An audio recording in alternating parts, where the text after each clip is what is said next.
আমি আপনাদের খেদমতে পবিত্র কালামুল্লাহ শরীফের মাত্র তারাই বর্ণনা করে তাকওয়া আছে, আল্লাহর ভয় আছে, নবীজির প্রেম আছে, আউলিয়া কেরামের মহব্বত আছে, তাদের চোখে এই আয়াতগুলো আসবে।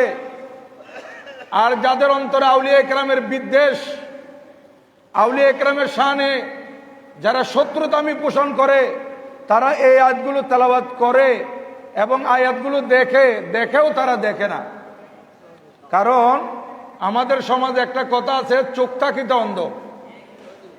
এদের কাছে চোখ আছে, লাহুম আয়ুনুন লা ইউবসিরুনা বিহা। আল্লাহ পাক কোরআনে পাকে বলেন তাদের চক্ষু আছে, কিন্তু সেই চোখ দ্বারা তারা দেখে না। এই আউলিয়া কেরামের শান তারা দেখে না, আর আমরা দেখি। তাহলে আল্লাহ তাআলার শুকরিয়া কিভাবে আদায় করে শেষ করতে পারবো যে আল্লাহ পাক সুবহানাহু ওয়া তাআলা এই নেয়ামত আমাদেরকে দান করেছেন। যাই হোক, আমি সর্বপ্রথম আঞ্জুমানের পক্ষ থেকে আঞ্জুমানের জেনারেল সেক্রেটারি সাহেব আমাকে বলেছেন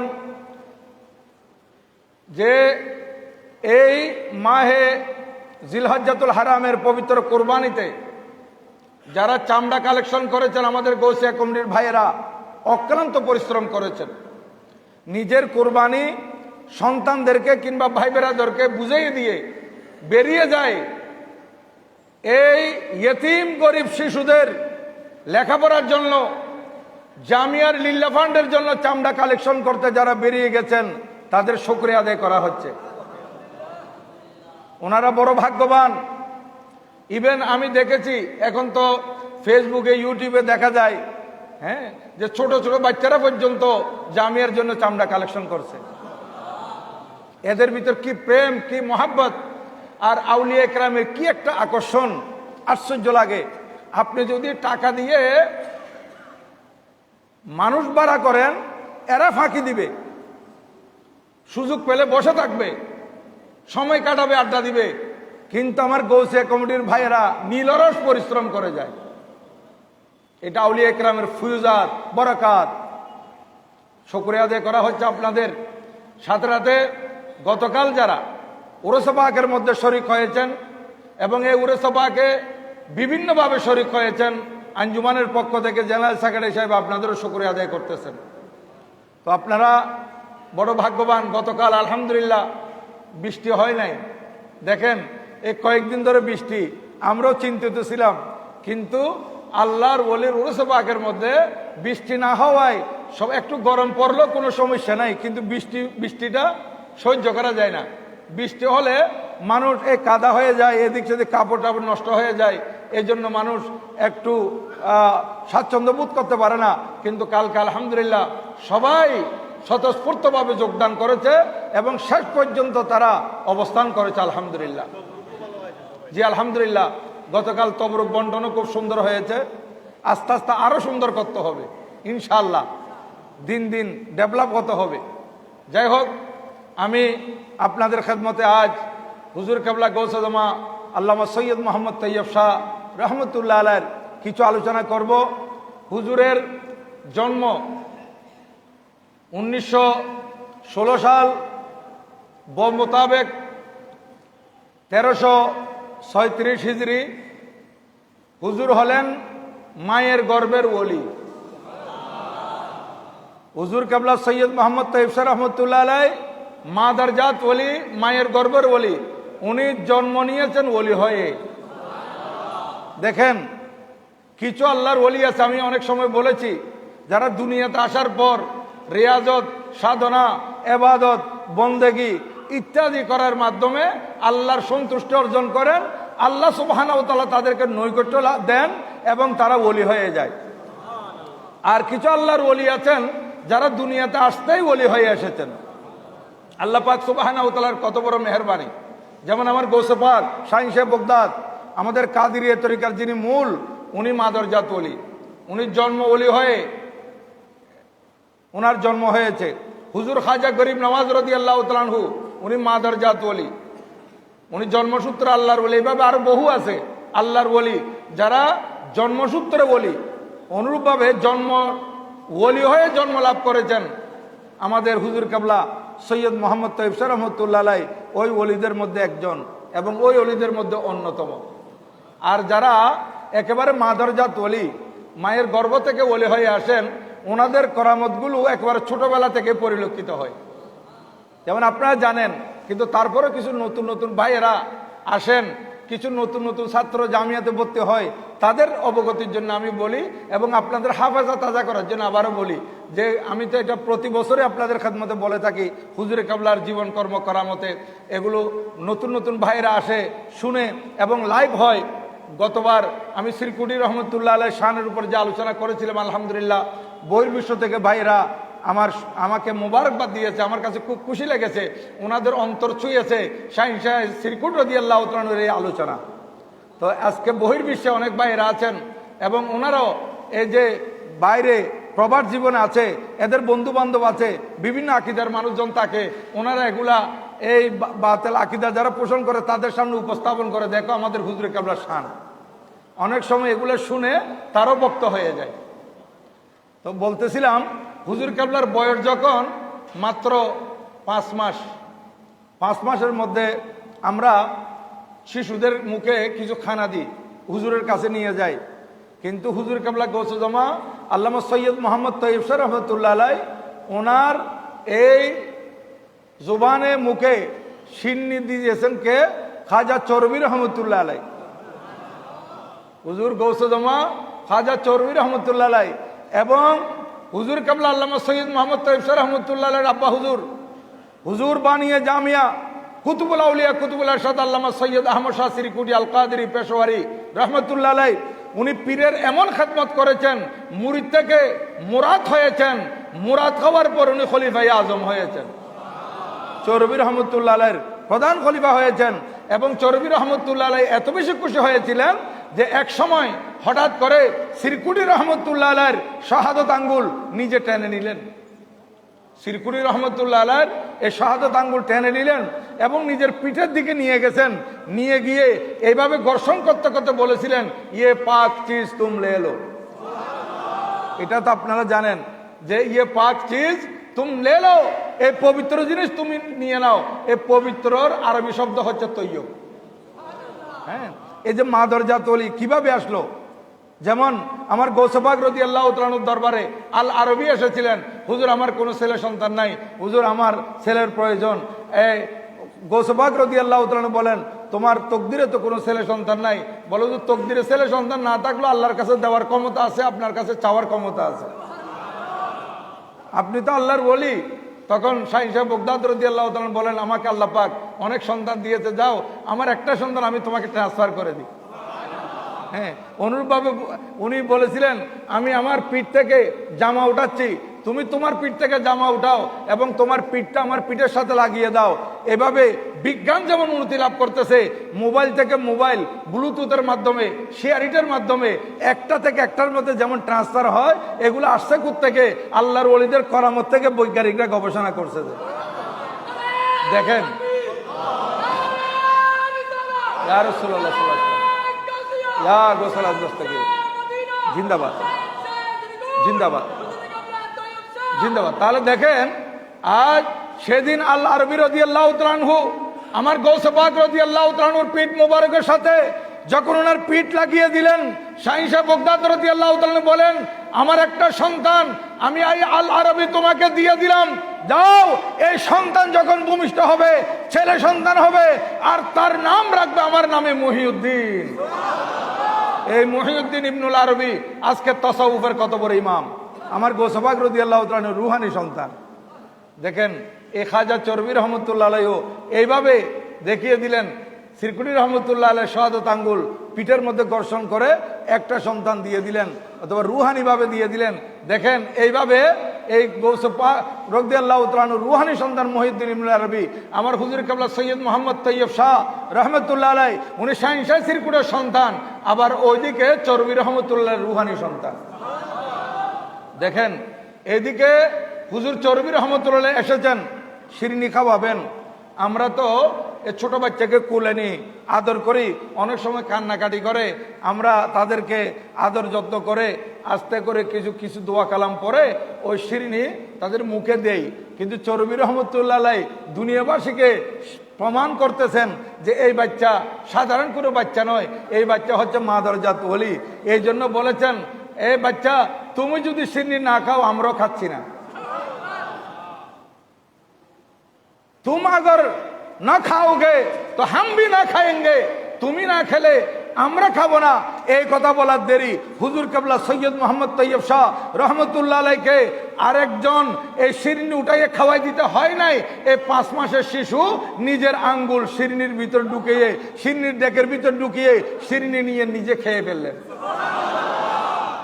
এটা জন্মগত বলি, এর প্রমাণ। বয়স মাত্র 2 বছর, এগুলো সব আপনারা জানেন। তারপরে নতুন ভাইদের জন্য বলতেছি, বয়স মাত্র 2 বছর বা 2 বছরের কম, এখনো দুধ ছাড়ানো হয় নাই, মায়ের দুধ পান করতেছেন, মায়ের বুকের দুধ।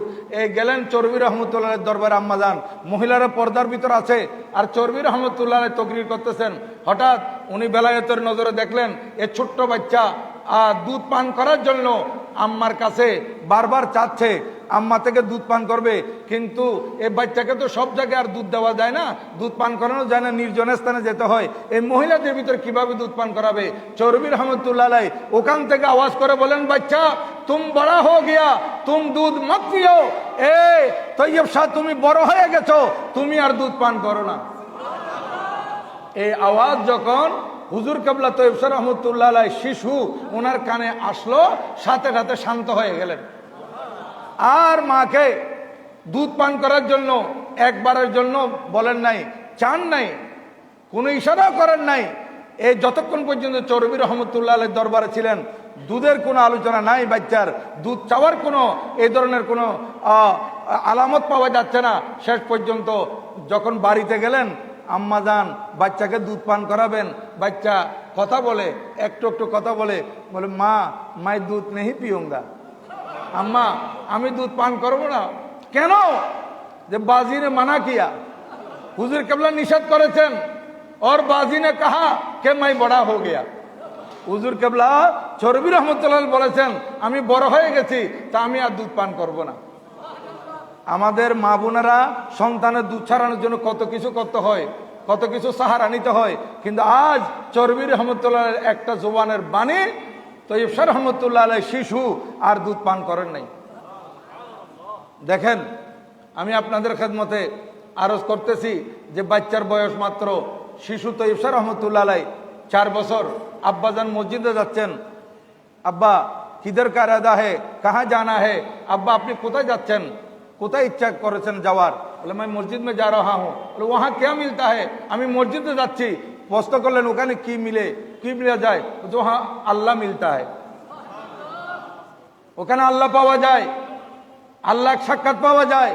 তখন তৈয়ব শাহ হুজুর কেবলা বললেন, মুঝে भी আল্লাহ से मिलना है। আব্বা হুজুর আমি আল্লাহর সাথে সাক্ষাৎ দিতে চাই, আমাকেও মসজিদে নিয়ে যান। 4 বছরের বয়সের শিশু মসজিদে যাওয়া আসা আরম্ভ করে দিলেন আল্লাহ সন্তুষ্ট অর্জনের জন্য। আর রেঙ্গুন যাওয়ার আগে কোন এক সময় হিন্দুস্তান এসে, তখন তো হিন্দুস্তানে ছিল, ওই আজমির শরীফ এসেছিলেন। আজমির শরীফ অখণ্ড ভারতবর্ষ, হ্যাঁ মুত্তাহেদা ভারত, তখন আজমির শরীফ এসেছেন। এদিকে হুজুর সৈয়দ আহমদ শাহ সিরকুটি রহমতুল্লাহ আলাই আজমির শরীফ ভিতরে জিয়ারত করতেছেন, আর হুজুর সৈয়দ মোহাম্মদ তৈয়ব শাহ রহমতুল্লাহ, উনি ছোট্ট শিশু, উনি এদিক সেদিক হাঁটা চলা করতেছেন। হাঁটা চলা করতে করতে এক পর্যায়ে দেখলেন একজন নুরানি সুরতের ব্যক্তি এসে ওনার সাথে সুন্দর সুন্দর কথা বলতেছেন। নুরানি সুরতের একজন বৃদ্ধ ব্যক্তি, দাড়ি মোবারক একেবারে সাদা, চেহারা বড় নুরানি, উনি কথা বলতেছেন এই ছোট বাচ্চার সাথে। কথা বলতে বলতে হঠাৎ উনি চলে গেলেন। আর এদিকে সিরকুটি রহমতুল্লাহ আলাই জিয়ারত শেষ করার পর যখন বেরিয়ে আসলেন, হুজুর কাবলা সৈয়দ মোহাম্মদ তৈয়ব শাহ রহমতুল্লাহ আলাই, উনি তো ছোট্ট, আব্বা হুজুরকে সব বলতে লাগলেন, আব্বা হুজুর আপনি যখন জিয়ারত করছিলেন তখন এরকম নুরানি সুরতের একজন বৃদ্ধ ব্যক্তি আমাকে অনেক আদর করেছে, আমার সাথে অনেক কথা বলেছে, আমি ওনার সাথে অনেক কথা বলেছি।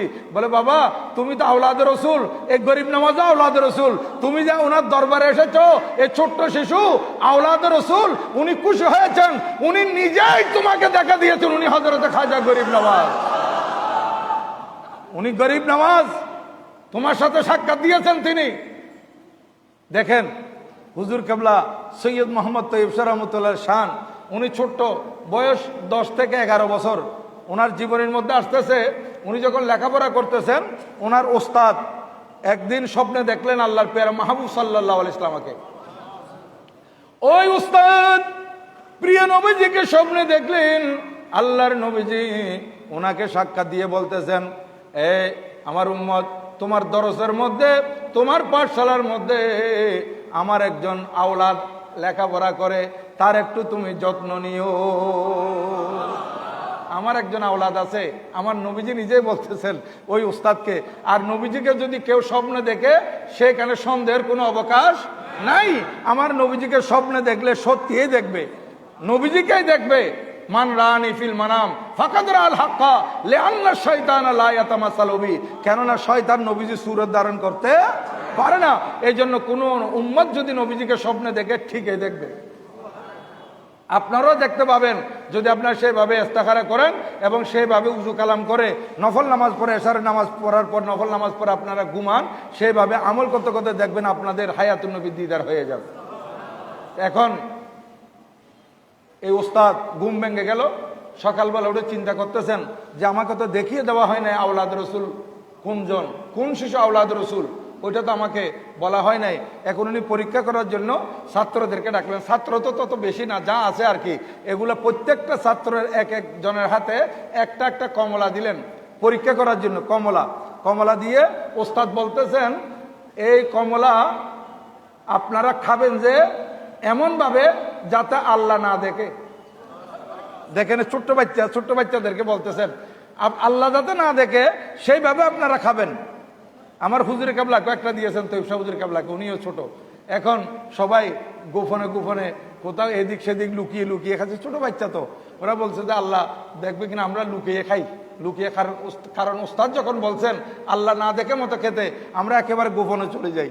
ছোট্ট বাচ্চা তো, আর তার ছোট্ট শিশু। এখন কিছুক্ষণ পরে দেখা যাচ্ছে হুজুর কেবলা তৈয়ব শাহ রহমতুল্লাহ আলাইহি ওই কমলাটা নিয়ে চলে আসছেন উস্তাদের কাছে। বাকি ছাত্রদেরকে ডাকা হলো, তোমাদের কি খবর? বলে আমরা খুব লুকিয়ে লুকিয়ে খেয়েছি। তো আপনি খান নাই? বলে আমি কোথায় লুকাবো, আল্লাহ তো প্রত্যেক জায়গায় আছে। দেখেন এই ছোট্ট শিশু, মক্তবের শিশু, লেখাপড়া করে ছোট্ট বাচ্চা, দেখেন সেই সময় থেকে এই যে মাদারজাত ওলি বলছিলাম, মাদারজাত ওলির আলামত দেখেন যে তখন উস্তাদ বুঝে গেছেন ইনি আওলাদ রসুল। তখন থেকে ইজ্জত করতেন। যেখানে দৌরাই হাদিস যেখান থেকে পাশ করেছেন হুজুর কেবলা, হাদিসের সনদ যেখানে নিয়েছেন লায়ালপুরের মধ্যে, যে লায়ালপুরের মুহাদ্দিসে আজম, সবচাইতে বড় মুহাদ্দিস, যে মুহাদ্দিসের নাম শুনলে বর্তমান যুগের মুহাদ্দিসদের লোম পড়ে যাবে, লোমকারা হয়ে যাবে, এরকম জবরদস্ত মুহাদ্দিস আমার হুজুর কেবলার উস্তাদ হুজুর কেবলা সৈয়দ মোহাম্মদ তৈয়ব শাহ রহমতুল্লাহ আলাইহি। উনি ওখান থেকে সনদে হাদিস দিয়েছেন। সনদে হাদিস নেওয়ার পরও দেখেন এই হজরতে সরদার আহমদ লাইলপুরি রহমতুল্লাহ আলাইহি মুহাদ্দিস আজম আলা হজরত কেবলার উনি খলিফা, আবার আলা হজরত কেবলার খলিফা। উনি আমার হুজুর কেবলা যতদিন ছাত্র ছিলেন ততদিন কিছু বলেন নাই। এখন ছাত্রত্ব যখন শেষ হয়ে গেল, সনদে হাদিস লাভ করেছেন, তার পরের বছর থেকে হযরতে সরদার আহমদ লাইলপুরি রহমতুল্লাহ যতদিন বেঁচে ছিলেন, হুজুর কেবলা সৈয়দ মোহাম্মদ তৈয়ব শাহ রহমতুল্লাহ আলাইহি যেহেতু তিনি আওলাদ রাসূল, সেই জন্য দাওয়াত করে আনতেন এবং মজলিসের মধ্যে প্রত্যেক বছর ছাত্রদেরকে দস্তারে ফজিলত দেওয়া হতো, পাকড়ি প্রদান করা হতো মুহাদ্দিসদেরকে। এই পাকড়িগুলো আমার হুজুর কেবলা সৈয়দ মোহাম্মদ তৈয়ব শাহ হুজুর কেবলার মাধ্যমে দিয়েছেন। দেখেন আজকে এই আওলাদ রসুল ওনার শান এবং মান, এবং উনি কত তসদিদি কাজ করেছেন। উনি আমাদের এই বাংলাদেশে সর্বপ্রথম এসেছিলেন 1942 সালে। 1942 সাল হুজুর কেবলা সৈয়দ আহমদ শাহ সিরকুটি রহমতুল্লাহ আলাইহি রেঙ্গুন যাওয়া বন্ধ করে দিয়েছেন। 41-এর পর থেকে এই বাংলাদেশে আসা যাওয়া আরম্ভ হলো। সর্বপ্রথম হুজুর কেবলা আল্লামা সৈয়দ মোহাম্মদ তৈয়ব শাহ রহমতুল্লাহ আলাইহি এসেছিলেন বাংলার জমিনে, তখন বয়স মাত্র 27 বছরের মতো আর কি এরকম। এখন সেই বছর হুজুর কেবলা আন্দরকিল্লা জামে মসজিদে খতম তারাবির ইমামতিও করেছিলেন জামে মসজিদে। দেখেন এই বছর তো গেল, এরপর থেকে ধারাবাহিক আর আসেন নাই। হুজুর কেবলা বানিয়ে জামিয়া হুজুর কেবলা তশরিফ আনতেছেন। কিন্তু আবার নিয়ে এসেছেন কবে? 1958 সালে, যে বছর হুজুর কেবলার লাস্ট সফর ছিল শ্রীকুটি রহমতুল্লাহ বাংলাদেশে, সেই বছর এখানে নিয়ে আসছেন। এবং চট্টগ্রামের কোনো এক দোকানে খতমে গৌসিয়া শরীফ চলাকালীন হুজুর কেবলা বললেন, আবি আবি আবি আবি মুঝ পর হুকুম হওয়া কে মাই তৈয়ব কো খেলাফত দো। এখন আমাকে নির্দেশ দেওয়া হয়েছে যে আমি যাতে তৈয়ব শাহকে খেলাফত দিয়ে দিই। দেখেন, তৈয়ব শাহ হুজুর মাদারদাত ওয়ালি, এটা একদিন আব্বা হুজুর নিজেই বলেছিলেন আমাদের চট্টগ্রামে। তখন তৈয়ব শাহ হুজুর কেবলা তো 1942-এ এসেছিলেন, এরপরে আসছেন 58, মাঝখানে আর আসার নাই। আমাদের এক ভাই হুজুর কেবলা শ্রীকুটি রহমতুল্লাহের জন্য এক জোড়া জুতা সেলাই করেছেন, এক জোড়া জুতা বানিয়েছেন, আরেক জোড়া জুতা বানিয়েছেন তৈয়ব শাহ হুজুর কেবলা জন্য। শ্রীকুটি রহমতুল্লাহ বলেছিলেন আমার পায়ের যে মাপ, এই তৈয়ব শাহ হুজুরেরও সেই মাপ আমার সন্তানের। এখন একই জুতা নিয়ে আসছে। এখন হুজুরের জন্য শ্রীকুটি রহমতুল্লাহর জন্য যে জুতা মোবারকগুলো সিলানো হয়েছে, বানানো হয়েছে, এগুলো যখন আনা হলো তখন বললেন হুজুর এগুলো একটু পায়ে দিয়ে দেখেন, কারণ জুতা বড় ছোট হতে পারে। পায়ে দিয়ে দেখলেন, না ঠিক আছে, মাপ নিয়ে গেছে, মাপ বরাবর সেলাই করে দিয়েছে যারা সেলাই করেছে। বলে হুজুর এই জোড়া এটা তৈয়ব শাহ হুজুর কেবলার জন্য, এগুলো আপনি একটু পায়ে দিয়েন। হুজুর কেবলা এমন রাগান্বিত হয়ে গেলেন, বলে খবরদার, তৈয়ব মা দরজাত ওলি হে। তৈয়ব শাহ হচ্ছেন মা দরজাত ওলি, ওনার জুতা আমি পড়তে পারবো না। দেখেন আব্বাজান কত এই সতর্কতা অবলম্বন করেছেন নিজের ছেলের ব্যাপারও, মা দরজাত ওলি। এই তৈয়ব শাহ রহমতুল্লাহ আলাই এইভাবে তারপর সেই ব্যর্থ হজও গেছেন। আর আসেন নাই হুজুর কেবলা শ্রীকুটি রহমতুল্লাহ আলাই একেবারে 61 সালে হুজুর ইন্তেকাল করেছেন শ্রীকুটি রহমতুল্লাহ আলাই। সেই বছর 40-এর মধ্যে আঞ্জুমানের দাওয়াতে হুজুর কেবলা এই তৈয়ব শাহ হুজুর রহমতুল্লাহ আলাই এখানে এসেছিলেন বাংলাদেশের চট্টগ্রামে। সেই থেকে শুরু করে একেবারে 70 পর্যন্ত আমাদের বাংলাদেশ স্বাধীন হওয়ার আগ পর্যন্ত ধারাবাহিক তশরিফ এনেছিলেন, ধারাবাহিক। হ্যাঁ, সেখানে আবার 68 ইংরেজির মধ্যে ঢাকা মোহাম্মদপুর কাদিরিয়া তৈবা প্রতিষ্ঠা হয়েছে 1968, ঢাকা মোহাম্মদপুর কাদিরিয়া তৈবা। আচ্ছা, 70-এর পর থেকে এখানে তো এই দেশ স্বাধীন হয়ে গেল, হুজুর কেবলা আর আসেন নাই। এ না আসতে না আসতে প্রায় 6 বছর, 6 বছরের মধ্যে হুজুর কেবলা সে পাকিস্তান থেকে আঞ্জুমানের কর্মকর্তাগণকে নির্দেশ দিয়েছিলেন জশ্নে জুলুস করার জন্য। 1974-এ সর্বপ্রথম জশ্নে জুলুস এ বাংলার জমিনে, চট্টগ্রামের জমিনে বলুয়ার দিঘির পার থেকে বের হয়েছিল। আলহাজ নূর মোহাম্মদ আল কাদরি রহমতুল্লাহ আলাইয়ের সাদারতের মধ্যে এটা বের হয়েছিল। আর এই জুলুস এই জামিয়ার ময়দানে এসে ওয়াজ ও নসিহত মিলাদ কিয়াম সালাতু সালামের মাধ্যমে শেষ হয়েছিল প্রথম বছর। দ্বিতীয় বছর গেল, এবার তৃতীয় বছর হুজুর কেবলা তশরিফ আনা আরম্ভ করলেন। তৃতীয় বছর মানে 1976, মাশাআল্লাহ 1976 সালে হুজুর কেবলা আসলেন ধারাবাহিক 86 পর্যন্ত। 86 সালে তখন আমি এখানে ফাজিলে পড়ি। হুজুর কেবলার সাথে বড় বড় আলেমরা আসতেন, আমির আলী কাজিম সাহেব আসছেন, আরো অনেক বড় বড় আলেমরা আসছেন। যাই হোক, আমি এখন আপনাদের খেদমতে আরজ করতে চাচ্ছি যে হুজুর কেবলা মাঝখানে মনে হয় 1 বছর আসেন নাই, এই 1976 থেকে এই 86-র ভিতর মাঝখানে হয়তো কোনো এক সময় আসেন নাই। যাই হোক, ধারাবাহিক আসছেন। তারপর এই 1976-এর মধ্যে যে হুজুর কেবলা এসেছেন, হুজুর কেবলা আইসা এখানে আজকে বাংলাদেশের সরল প্রাণ মুসলমানদের ইমানের হেফাজতের জন্য দেখেন 16ই ডিসেম্বর ছিল, 16ই ডিসেম্বর হচ্ছে আমাদের বিজয় দিবস। এই বিজয় দিবসের দিন হুজুরে কেবলা সুন্নিয়তের বিজয় করতেছেন।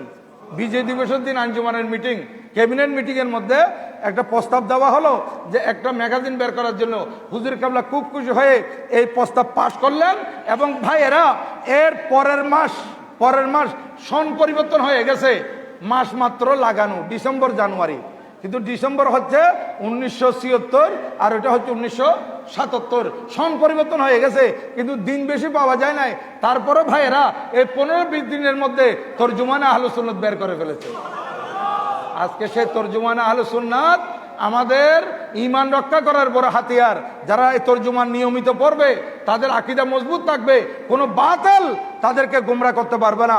এজন্য আপনাদের প্রতি অনুরোধ থাকবে, গতকালও আমার হুজুর কেবলা পীরে বাঙ্গাল পীর সৈয়দ মোহাম্মদ সাহেব শাহ মুদ্দাজিলুল আলী তকরির করাকালে বলেছিলেন যে আল্লাহ পাক যে কোরআনে পাকে বলেছেন কু আনফুসাকুম ওয়া আহলিকুম নারা, তোমরা নিজেকে জাহান্নাম থেকে রক্ষা করো, নিজের পরিবার পরিজনকে রক্ষা করো। আমি যে আপনাদের খেদমতে বারবার বলে থাকি, আমরা শুধু সতর্ক থাকলে হবে না, আমরা শুধু শাহিন শাসিন করে দরবার আসা যাওয়া করলে হবে না, আমাদের আকীদা শুধু মজবুত থাকলে হবে না, আমাদের সন্তানদেরকে কোনো বাতিলরা গ্রাস করতেছে কিনা, বাতিলরা আমাদের সন্তানদের আকীদা নষ্ট করতেছে কিনা, সেটা আমাদেরকে লক্ষ্য রাখতে হবে। এই জন্য প্রত্যেকের ঘরে ঘরে তর্জুমান আলোচনা একটা একটা রাখবেন। আপনাদের ছেলে মেয়ে যারা স্কুল কলেজ ইউনিভার্সিটিতে পড়ে তাদেরকে আপনারা এই তর্জুমান পড়ার জন্য বাধ্য করবেন। তর্জুমান যদি পড়ে, এখানে অনেক মশালা মশাইল, আমি তো অনেকবার বলে থাকি, অনেকবার বলছি, এটা এই লক্ষ্মীপুর গৌসিয়া কমিটি, জেলা গৌসিয়া কমিটির সেক্রেটারি ছিলেন রুহুল আমিন ভাই, হাজির রুহুল আমিন ভাই এখনো বাঁচিয়েছেন। উনি আমার একদিন ফোন দিলেন যে হুজুর আজানের আগে সালাতু সালাম এর দলিল লাগবে, আপনাকে লিখে দিতে হবে। আমি বলছি আমিও ব্যস্ততার ভিতরে আছি, এক সপ্তাহ আমাকে সময় দিতে হবে, আমি এক সপ্তাহের ভিতরে আপনার কাছে ইনশাল্লাহ এটা দলিল লিখে পাঠিয়ে দেব। রুহুল আমিন ভাই 2-3 দিনের মধ্যে আমাকে ফোন করলেন। আমি বললাম ভাই এক সপ্তাহ টাইম নিলাম আপনার থেকে, আপনি এত তাড়াতাড়ি ফোন দিলেন।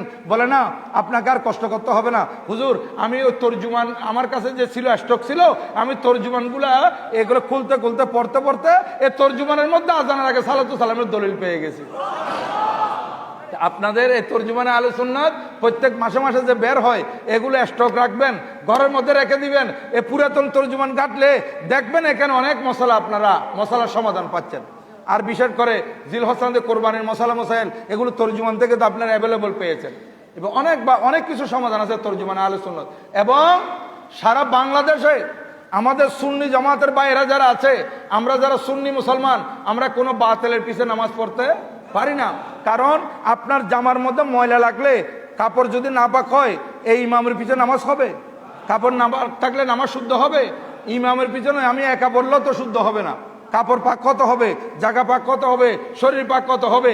এখন আমার কাপড় যখন না পাক, তাইলে আমার পিছনে নামাজ আপনারা পড়লে আমার নামাজ তো হবে না, আপনাদের নামাজও হবে না। তো বাহ্যিক না পাক এটা তো আপনারা দেখতে পাচ্ছেন বা আমি দেখতে পাচ্তেছি, তাহলে আমি ধুয়ে ফেলতে পারতেছি।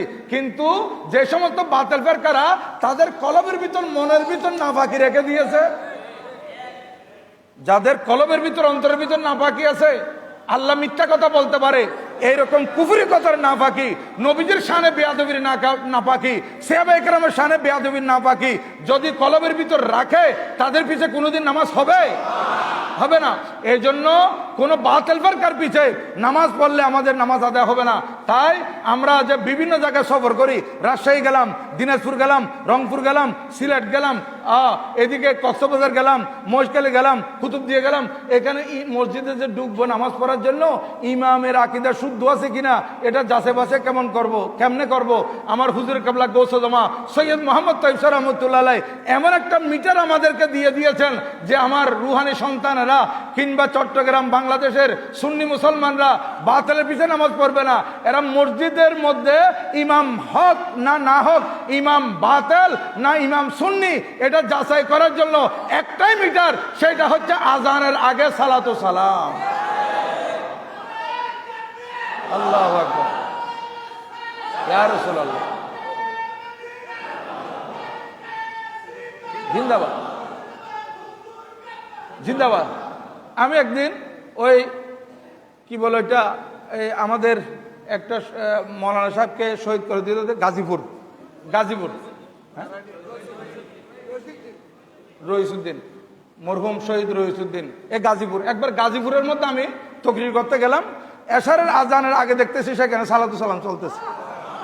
আমার মনটা কত বড় হয়ে গেল। আমি বলছি এখানে সালাতু সালাম, বলে এখানে হুজুর কেবলার মুরিদ আছে, এখানে সালাতু সালাম চলে। দেখেন, এই যে সালাতু সালাম যখন চলছে, তা আমাদের মনে আর চিন্তা করতে হয় কি হক না বাতিল, এটা চিন্তা করতে হবে?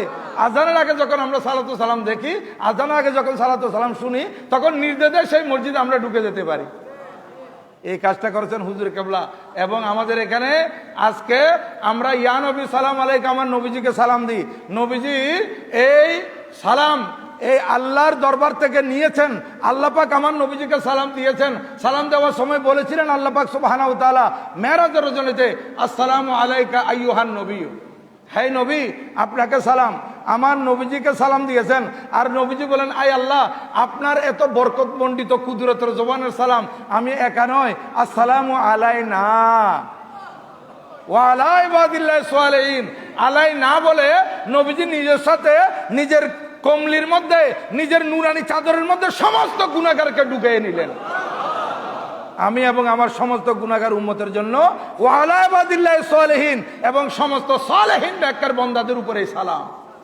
এই জন্য মুস্তাফা জানে রহমত পেলাকু সালাম, এটা আমার হুজুরে কাবলা এখানে কায়েম করেছেন।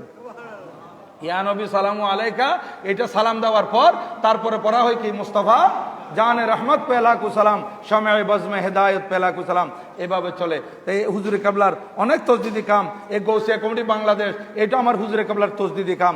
আজকে দেখেন সারা বাংলাদেশে নয়, বাংলাদেশ পেরিয়ে বিশ্বের কতটি ডিস্ট্রিক্টের মধ্যে গৌসিয়া কমিটির বাইরে খেদমত করতেছেন।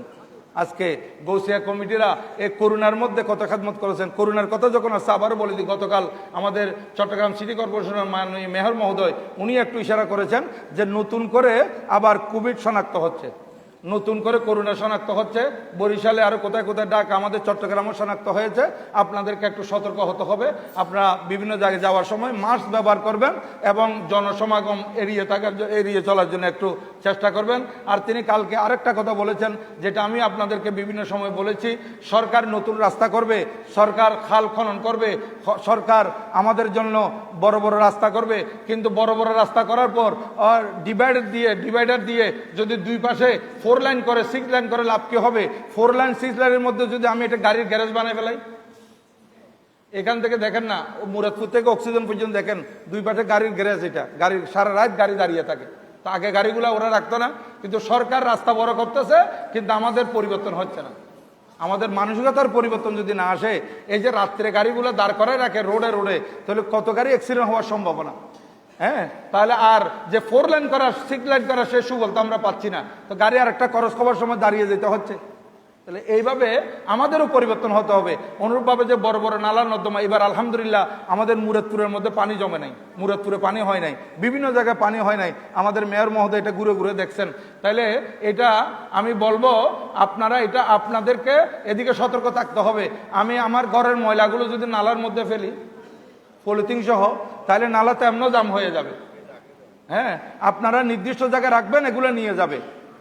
এগুলো লক্ষ লক্ষ টাকা ঘর ভাড়া, হ্যাঁ, এবং লক্ষ লক্ষ টাকা অনেক জমিদার ঘর ভাড়া পাচ্ছে।